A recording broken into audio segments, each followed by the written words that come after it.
a lot of the material that was distributed to people who didn't even need it. People who had material for for the apartment. People who was building apartments, they took a lot of material.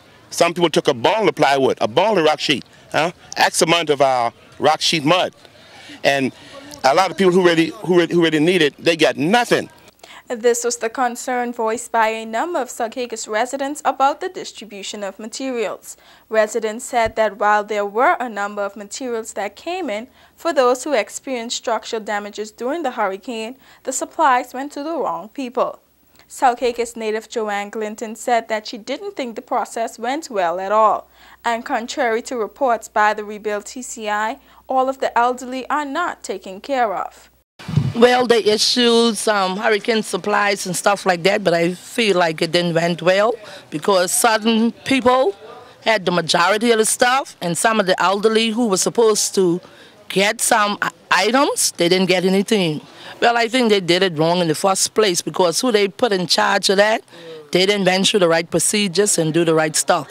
They only passed law for certain people, and when they get there, it was a different story. Locals are not only concerned about how the materials are being distributed, but the types of materials that are coming in as well.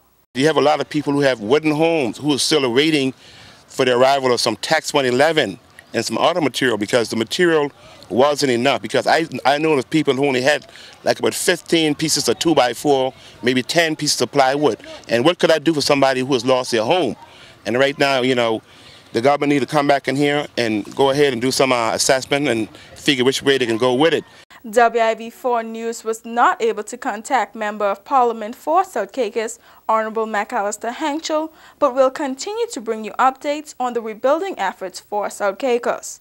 For WIV4 News, I'm Tian Thomas.